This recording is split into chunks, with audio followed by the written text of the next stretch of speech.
Alors, ce soir, après avoir fait quelques petits after-work en mode détente au Bathyscaphe, comme je disais tout à l'heure, on a décidé de commencer à faire des conférences, des mini-présentations de l'information autour de WordPress, mais aussi autour du web en général. Et nous avons voulu commencer avec le référencement, parce que c'est quelque chose qui est à la fois connu dans les objectifs, mais pas réellement connu dans les implications que ça amène. Et donc, l'idée, c'est que on apporte les principes, les bases qui vous permettent déjà de vraiment comprendre les enjeux du référencement. Alors, on a simplifié par rendre visible sur Google, rendre visible votre site WordPress sur Google, parce qu'on va essentiellement parler de WordPress. On va parler donc des outils qu'il peut y avoir sur WordPress, mais pas que. Et pourquoi Google? Parce qu'en France, on est à 95% des recherches qui sont sur Google. Donc, pour ma part, je suis Alexandre Achin, un simple développeur de formation, geek dans l'âme, enfin bon, généralement, codeur, geek, c'est assez logique. Je m'intéresse d'abord au web et à l'informatique en tant que média, parce que je suis d'abord quelqu'un qui m'intéressait à la création de jeux vidéo. Les jeux vidéo, c'est plutôt de la création artistique, médiatique, donc l'idée de délivrer de messages. Et en fait, je me suis rendu compte plus tard qu'avec le web, on avait aussi cette possibilité de délivrer un message. Donc ça, c'est ce qui m'intéresse aujourd'hui, et c'est pour ça que j'ai fondé, en partie, le Meetup WordPress. L'idée, c'est aussi de créer une communauté et de partager l'information, d'échanger cette information pour que nous soyons tous ensemble, élevons le niveau et puissions travailler main dans la main, créateurs de contenu, rédacteurs, donc entre autres, développeurs, graphistes et clients. Donc, ce dont nous parlons ici, c'est de référencement naturel. J'ai déjà lâché le mot, mais je le dis, c'est de référencement naturel. On ne va pas parler des publicités. C'est hyper important que si on voit dans un résultat de recherche, hop là, je le reviens après. Si on voit un résultat de recherche, on voit généralement en haut les annonces, mais ensuite, on voit les résultats réels, les résultats qui sont dus au classement de Google. Donc, tout ce qui est en haut, on n'en parle pas, parce que c'est une régie qui fonctionne un peu différemment. Il y a une question de mots-clés, mais c'est une question à part. Donc, comme je disais, quels sont les enjeux du référencement naturel? Quels sont les enjeux de telles actions sur Google? On doit faire en sorte de répondre à un objectif, la visibilité, et surtout répondre à une requête. Je recherche un plombier, je trouve un plombier. Je cherche une voiture électrique chez Renault, je trouve de l'information sur la voiture électrique chez Renault. Je vous le dis parce qu'on va prendre, pour un site WordPress, on va prendre le site du groupe Renault comme exemple. Donc ça, on vient de le voir. Et donc, pour simplifier les choses, je vous ai fait une présentation basée sur 10 commandements, 10 principes, 10 bonnes pratiques à appliquer sur votre site WordPress. Avec des exemples, donc avec un exemple qui est le site du groupe Renault, et surtout des outils qui sont de ma sélection pour l'appliquer chez vous, l'appliquer sur votre site. Et donc, il faut comprendre que Google référence des pages et pas des sites. Tout le monde voit? Du coup, comme je suis dans l'axe. Ce que ça veut dire, c'est que Google va indexer des pages les unes après les autres, en allant de lien en lien, en allant de page en page, ou alors à partir de votre plan de site, mais déjà, il va récupérer les pages les plus importantes. Il n'a pas le temps. Hein. Le bot de Google, il n'a pas le temps, et donc du coup, il va faire en sorte d'aller de page en page rapidement, et surtout de s'adresser aux pages les plus importantes par rapport à votre nom de domaine, par rapport à votre site. Mais aussi, ça veut dire aussi qu'il faut être complémentaire. Deux pages qui ont un contenu identique, elles ne servent à rien. Tout de suite, ça ne sert à rien. Donc, c'est même dénigré par le moteur. Donc, on évite. On est dans la complémentarité du contenu. Ici, là, on voit donc un exemple avec le groupe Renault, où on a bien un menu de grande partie, et à l'intérieur, chaque page va parler, donc par exemple pour l'innovation, au milieu on a 3 types de véhicules, et ensuite les autres types de services. Donc on est vraiment sur la complémentarité du contenu. Et ça nous fait, pour voir sur Google ce que ça donne, quand on tape groupe Renault véhicule électrique, alors je précise groupe Renault parce qu'il y a aussi le nom de domaine, et si je tape juste Renault véhicule électrique, c'est d'abord leur partie e-commerce qui est mise en avant, normal, mais si on est sur les pages vraiment liées au groupe, donc les sites institutionnels, c'est bien la page de véhicules électriques sur le groupe Renault qui arrive en premier. D'accord? Sauf que si je suis utilisateur, je ne tape pas groupe. Alors la question c'est que comme on est sur l'exemple du site WordPress du groupe Renault, le site Renault, bien sûr, je suis totalement d'accord, le site Renault.com, c'est pas le site du groupe, c'est pas le site institutionnel, c'est Renault. Quand on regarde, on va voir après avec l'URL. Je me suis concentré sur un site WordPress pour l'exemple, mais bien sûr, le site qu'ils vont mettre en avant, la partie qu'ils vont mettre en avant, c'est la partie qui est liée au concessionnaire et qui est liée à la vente, puisque c'est leur premier objectif et que l'utilisateur lambda, c'est l'acheteur. Exactement, c'est l'acheteur. C'est pas quelqu'un qui veut de l'information autour du groupe. Voilà. Juste pour voir quel est l'intitulé qu'ils ont donné à cette page Renault leader du véhicule. C'est une recherche très. Voilà, après exemple simple. Alors, pour travailler là-dessus, par rapport à votre site internet, ce qu'il faut utiliser, c'est le mieux, c'est la carte mentale. Moi, ce que je préconise généralement, c'est pas un travail du coup qui est vraiment sur WordPress. Ça se fait avant même d'installer, c'est bien, bravo.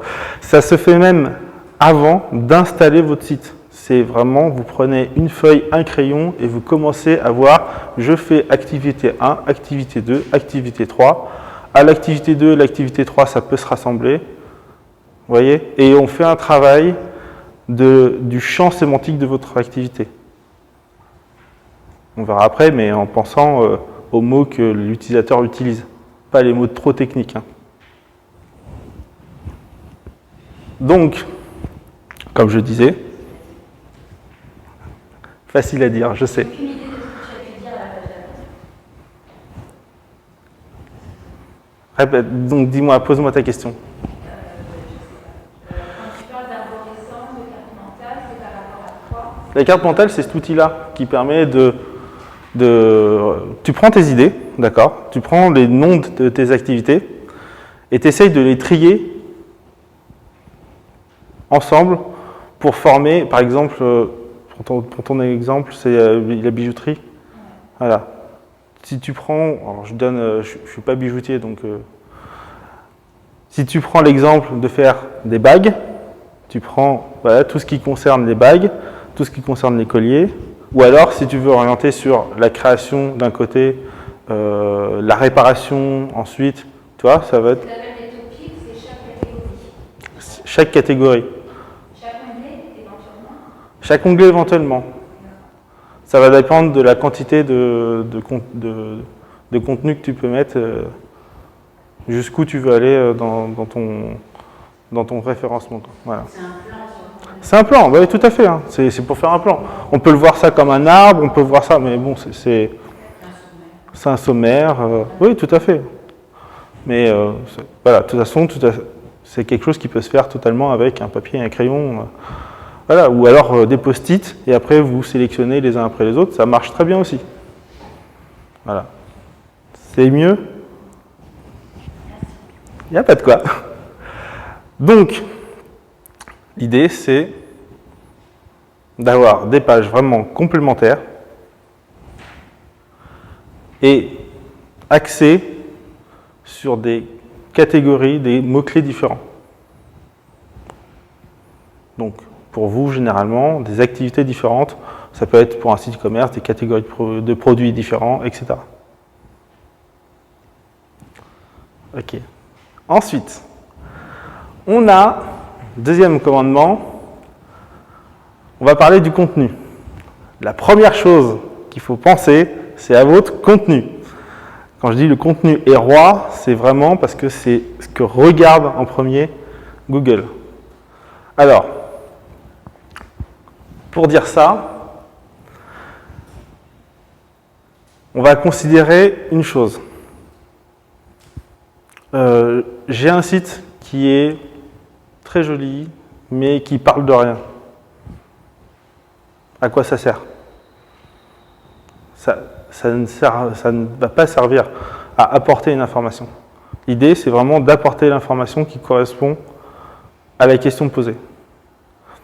Et il faut qu'il y ait quand même un minimum de dynamisme, un minimum de complémentarité de l'information. Donc, du contenu, c'est du texte, si possible en bonne quantité, en tout cas, ça va être en fonction de vos concurrents, mais aussi des images, des vidéos, des animations. Alors, quand je dis animation, on va prendre l'exemple, hein. C'est par exemple des slides. On peut imaginer des animations d'apparition au fur et à mesure. Ça peut être du parallaxe, etc. Vous voyez ? L'important, c'est que le contenu, ça soit un ensemble complémentaire. D'accord ? Donc, si vous n'êtes pas trop à l'aise avec le code, je vous conseille d'utiliser ce qu'on appelle un page builder. Ça permet de maîtriser le contenu, de maîtriser ce que l'on met, et on va pas avoir besoin de réfléchir à une balise, de connaître le code HTML pour placer les éléments et les mettre en page ensemble. Je ne dis pas que c'est pas mieux. Si on le sait, c'est quand même mieux. Parce qu'on sait à quoi ça correspond pour chaque élément de configuration.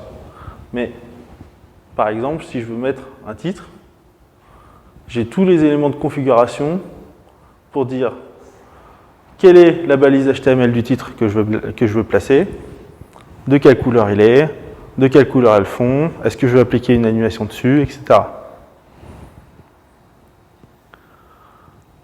Donc, généralement, sur WordPress, ce genre de plugins, c'est un bon début pour pouvoir utiliser. L'important, ce qu'il faut comprendre, hein, c'est vraiment du contenu riche et varié. En troisième, s'il y a un roi, il y a une reine. Si ça veut bien. Et la reine, c'est le maillage. Ce qui permet d'apporter une crédibilité, ce sont vos liens. Quand je parle du maillage, c'est les liens entre les pages. Alors, vous savez tous qu'il y a un menu. Je ne parle pas de ça, hein. Je ne parle pas du lien qu'il y a partout, parce que le menu, il va apporter les liens vers l'ensemble des pages, à moins que vous ayez un site un petit peu plus élaboré, c'est peut-être pas vers toutes les pages, mais vers l'essentiel de vos pages. Et ce n'est pas non plus le plan du site. Parce que là, le plan du site, ok, c'est bien beau d'avoir un plan de site partout pour être sûr que Google, il ait vu toutes les pages, il indexe toutes les pages, mais en fait, il va aussi considérer la quantité de liens entre les pages.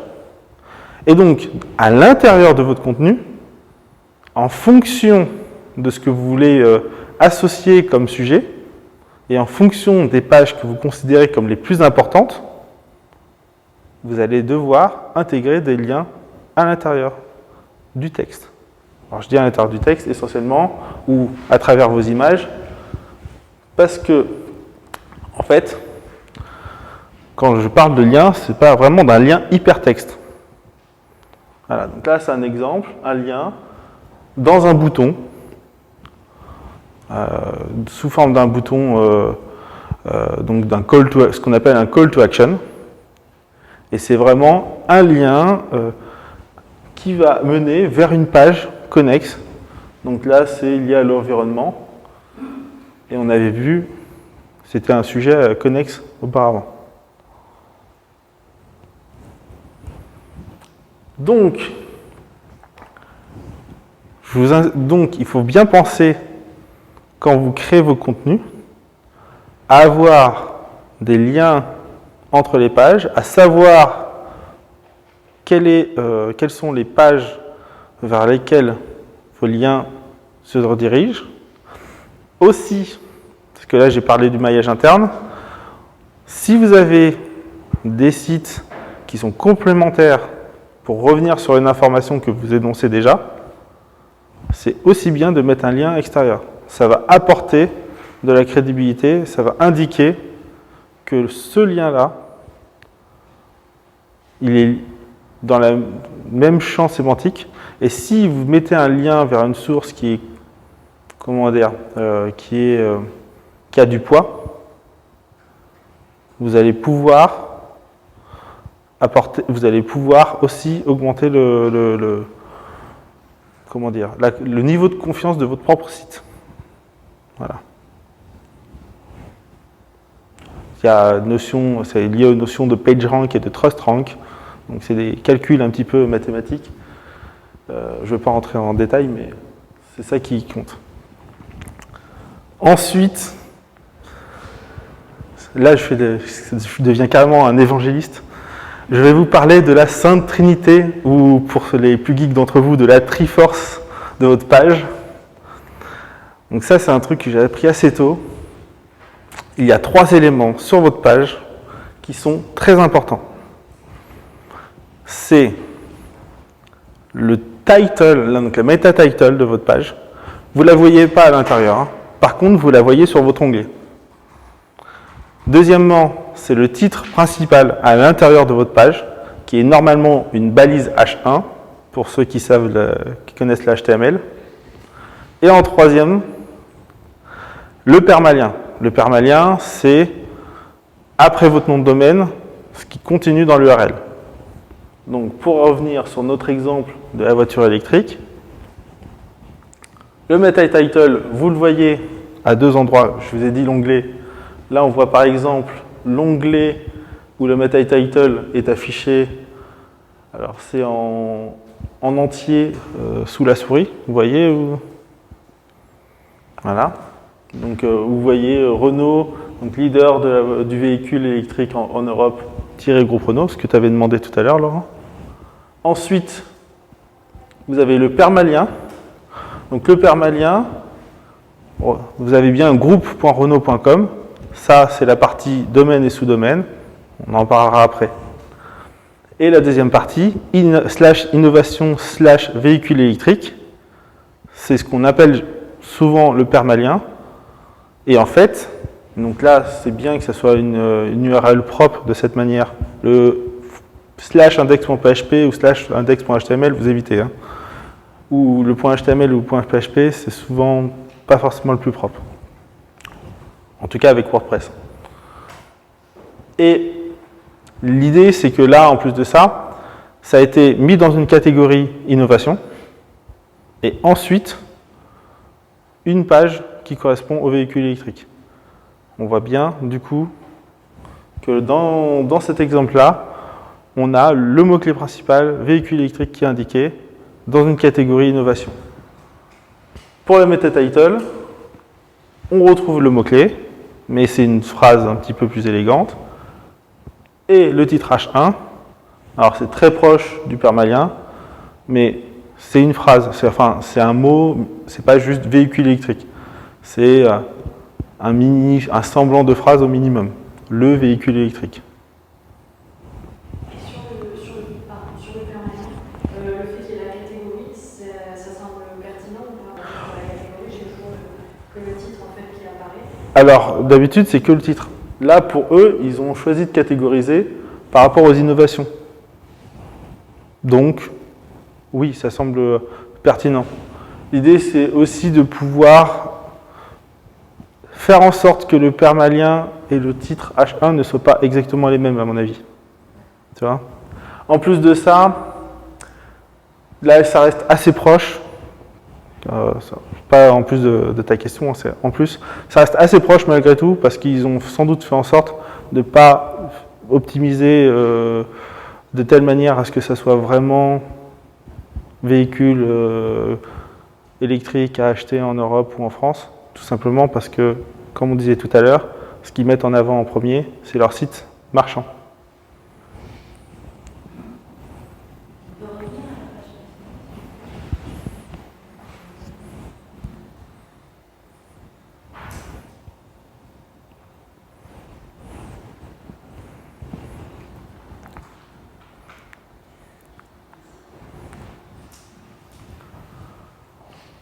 Donc,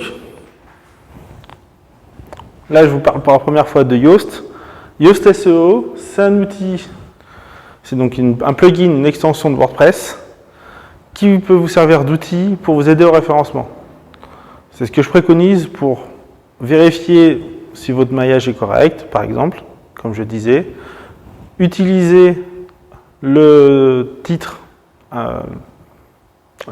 de page et le permalien avec donc des textes différents, et aussi de pouvoir avoir le titre principal, le titre de la page, soit en utilisant donc votre titre dans WordPress, soit en l'intégrant dans le contenu. Donc Yoast SEO, ça vous permet une chose importante, avoir une sainte trinité utile, mais avec des textes différents. Ce qu'il faut éviter, c'est que ça soit 3 fois la même chose. Parce que ça, c'est de la suroptimisation. Google, il ne voit pas la complémentarité, il n'aime pas.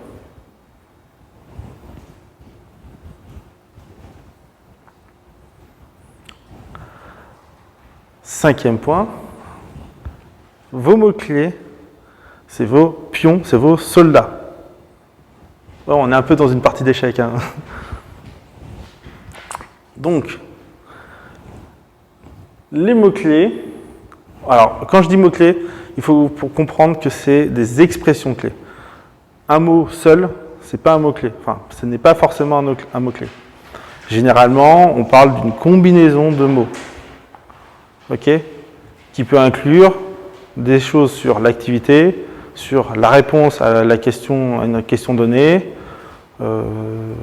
une recette, une actu, un élément de localité, et ça peut être une combinaison de plusieurs choses. Là, en l'occurrence, je vous montre, par exemple, tous les mots-clés, toutes les expressions clés qu'il peut y avoir avec électrique. Alors, c'est basé sur véhicule électrique. Je vous ai dit, hein, eux, ils sont sur quelque chose d'assez simple. Maintenant, si on regarde bien, il y a des endroits, ça va être voiture électrique. Il y a d'autres endroits, ça va être véhicule électrique. On va avoir comme ça plusieurs expressions. Et si on regarde, si on analyse la page, on va avoir aussi d'autres expressions clés qui vont pouvoir apparaître. Ce que je voulais mettre aussi en avant avec cet exemple, c'est que c'est tout au long de la page. Là, c'est toute la page qui est affichée. Donc on voit que jusqu'aux 2/3, un peu plus des 2/3 de la page, les mots apparaissent encore. À côté de ça, pour chercher des variantes, avant de commencer, ça c'est quelque chose que vous pouvez faire en même temps que vous travaillez votre arborescence avec la carte mentale. Quand vous voulez des mots-clés similaires, vous avez Google Trends qui peut vous aider à chercher des mots-clés, des expressions clés qui complètent ceux que vous avez, qui sont peut-être aussi utilisés, mais auxquels vous n'avez pas forcément pensé, et donc aussi auxquels vos concurrents n'auront pas forcément pensé. Ce qu'il y avait aussi avant, c'est un peu moins vrai parce que l'outil a changé, c'était aussi l'outil de Google AdWords, qui vous permettait d'avoir des suggestions de mots-clés similaires. Et après, la plupart des autres les autres outils de suggestion sont généralement moins bons. Mais celui d'AdWords, ça peut être utile. Et ensuite, dans WordPress, vous pouvez utiliser Yoast pour vérifier si le mot-clé est bien intégré. Et avec la version premium, vous pouvez vérifier pour des variantes ou des synonymes. Alors que la version gratuite, c'est vraiment une seule expression clé.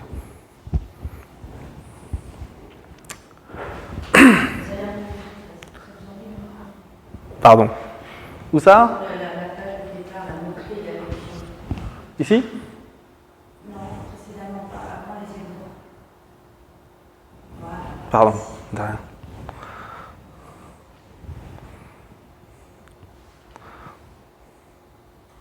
Je veux me dire, ça va sinon.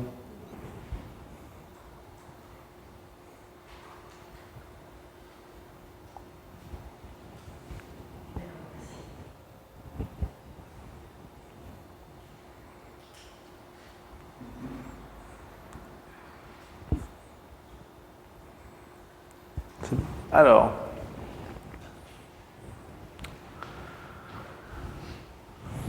donc je vous ai indiqué la possibilité d'utiliser ces deux outils pour travailler là-dessus.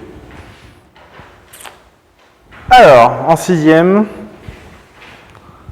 on va parler du nom de domaine. Le nom de domaine, ça c'est quelque chose qui est commun à plusieurs pages.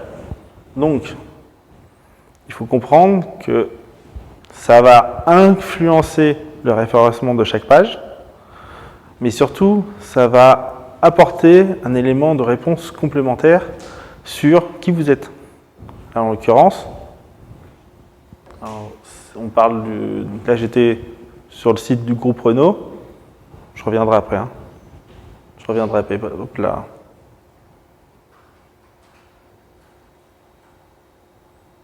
Ah oui, il est en bas, c'est vrai. En bas là, vous avez une URL. Vous avez bien groupe.renault.com. Donc, il y a deux choses. Renault.com, c'est la marque. Renault, ok, on est chez Renault. Ça, c'est l'indication qu'apporte le nom de domaine. On ne parle pas d'un concurrent et on ne parle pas d'un passionné qui fait ça en amateur et qui parle qui fait ses batteries de voiture tout seul. Non, non, c'est ce que fait Renault. Et la deuxième information, alors c'est avec la gestion des sous-domaines, c'est un cas particulier, c'est le site institutionnel. Pourquoi? Parce qu'on est sur le sous-domaine groupe. Généralement, on a www, vous savez, qui veut dire World Wide Web. C'est quelque chose qui vient du début d'Internet, ça. Là, ils ont fait le choix, justement, de mettre un sous-domaine pour faire, c'est pas le site principal, c'est le site institutionnel. C'est le site du groupe. Et c'est pour ça que c'est un peu particulier et que sur le référencement, j'ai tapé groupe et pas juste Renault voiture électrique, parce que ce qu'ils mettent en avant sur le site principal, c'est ce qui fait vendre. C'est normal.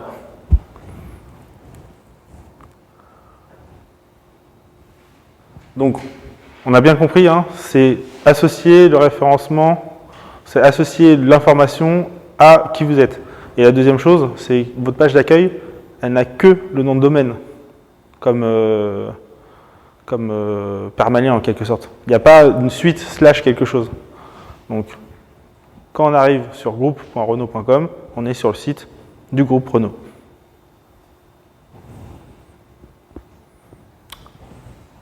En 7e, donc à partir de là, on va être sur des choses un petit peu plus générales, mais qui comptent quand même. Et l'idée, c'est d'apporter des façons de penser, des réflexions sur votre façon de faire le référencement. Donc en 7e, l'effort prime sur la facilité. L'idée, quand je dis que l'effort prime sur la facilité, l'idée, c'est d'expliquer que mon contenu, c'est pas la peine de copier chez un autre, c'est pas la peine de faire que des vidéos, c'est pas la peine de faire plein d'images.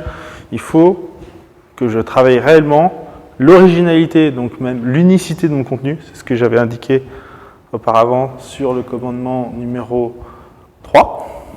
Là, on va commencer à voir aussi que ces commandements, ce sont des choses qui s'interconnectent entre eux. Donc, le contenu, on essaye d'apporter, donc si on a besoin d'apporter de la quantité, il faut de la quantité. Si on a besoin d'être un minimum explicite, d'avoir des schémas, il faut faire des schémas. Ça veut dire aussi qu'il y a des efforts supplémentaires à faire qui ne sont pas que dans le contenu au sens texte ou au sens contenu affiché. Ça va être aussi faire en sorte à ce que le site là.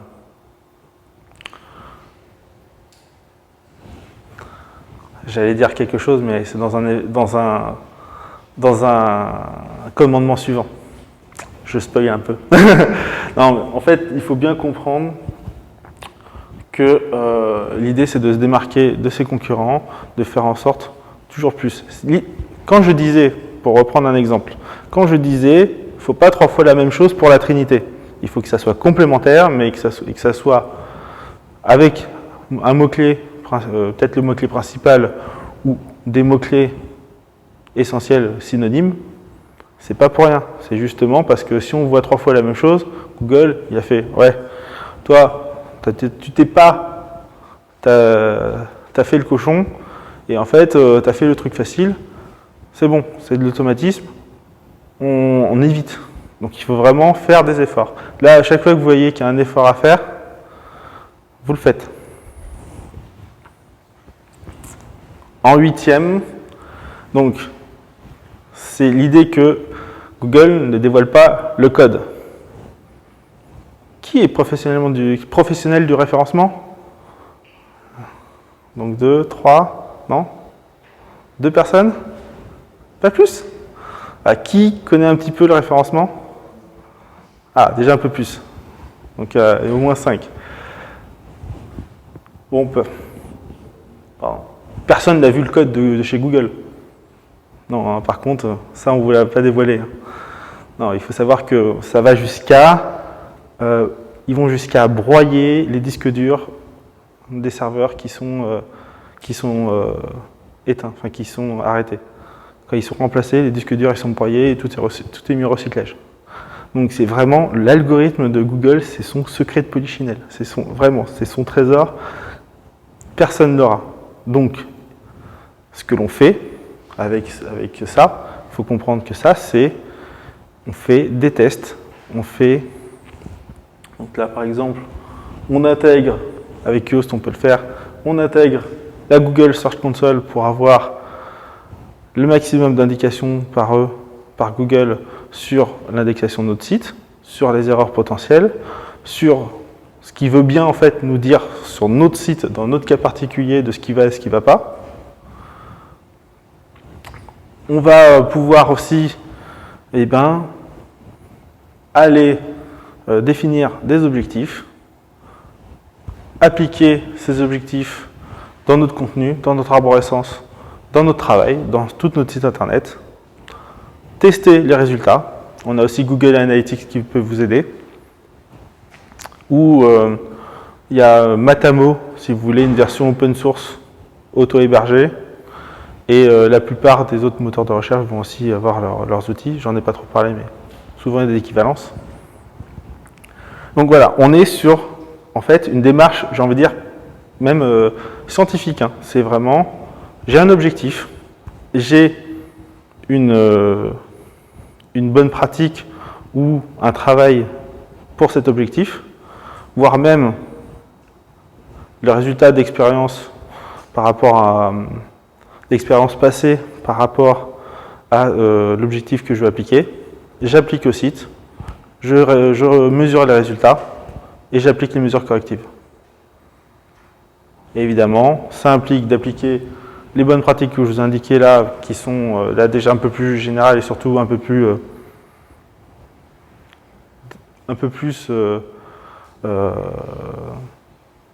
bien appliquées. Enfin, comment dire?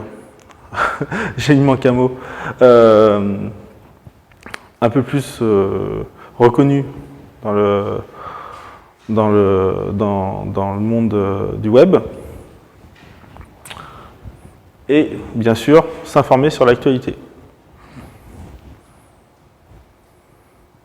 9, avant-dernier, on y est presque.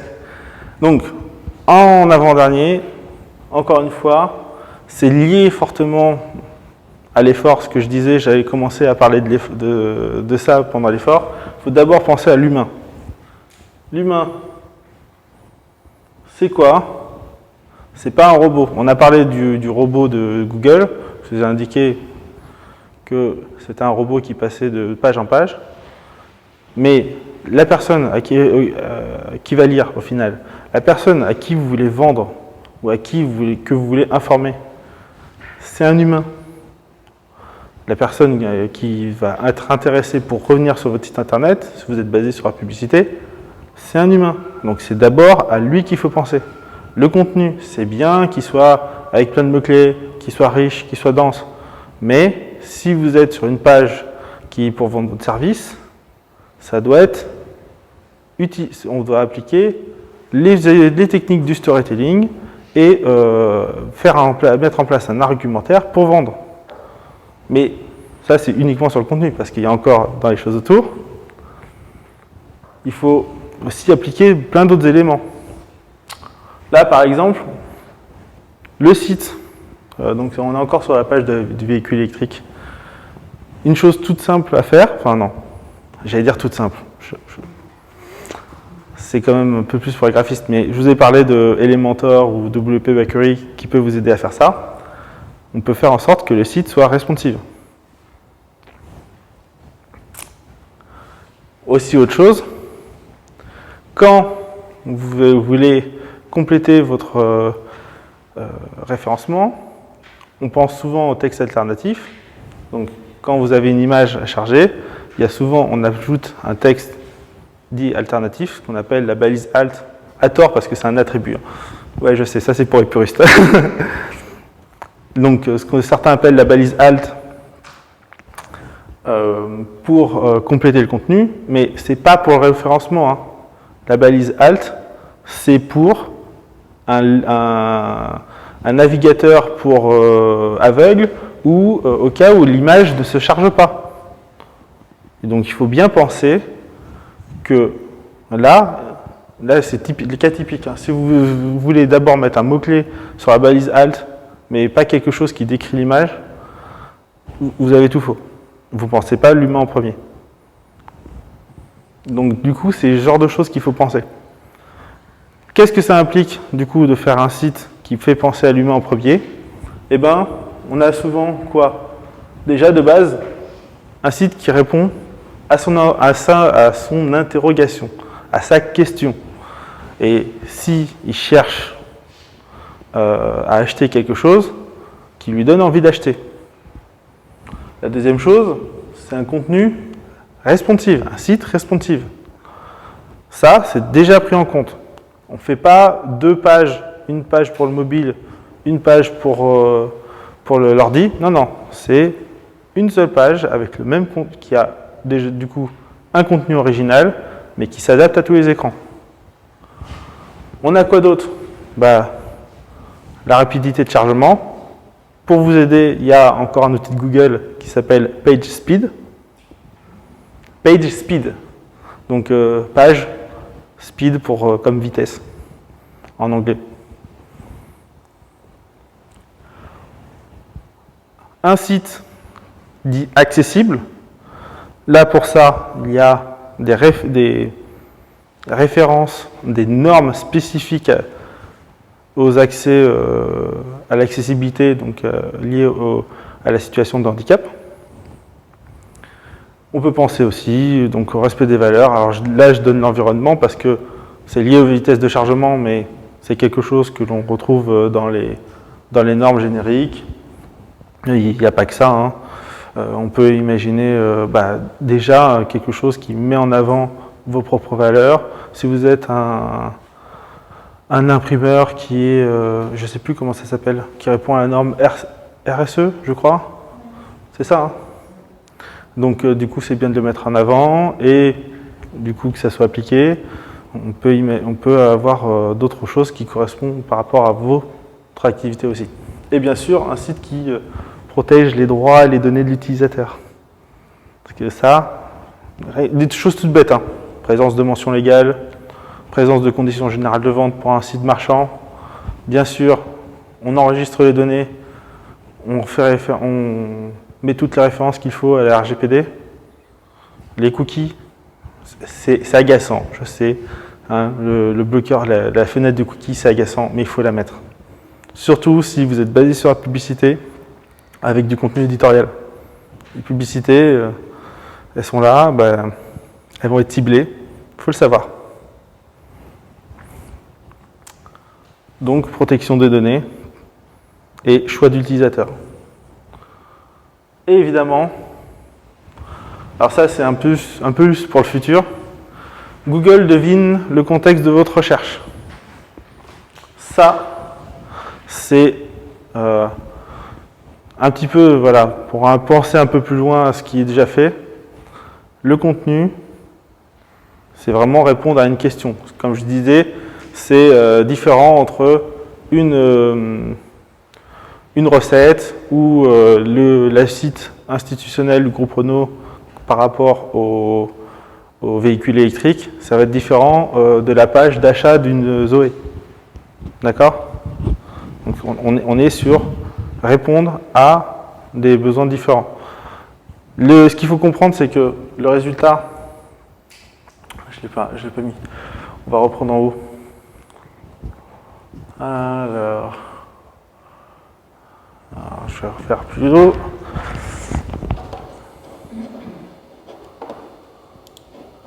Je vais sortir de là parce que comme ça, on va reprendre au départ.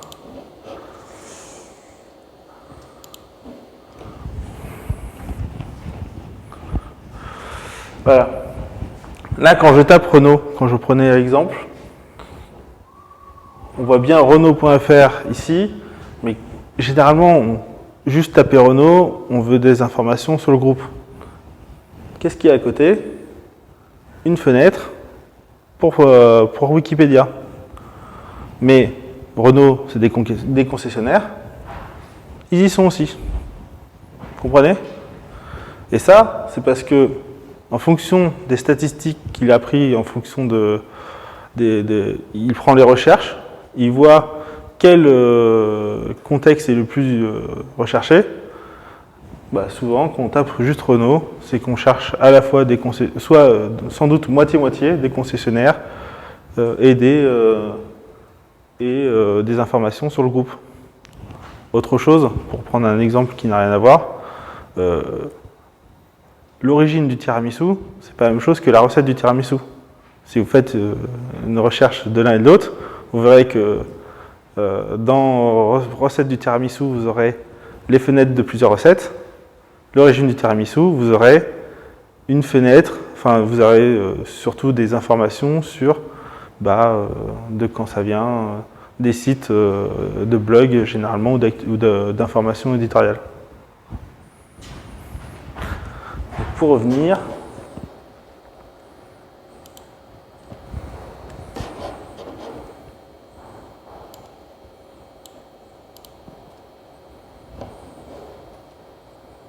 Hop là.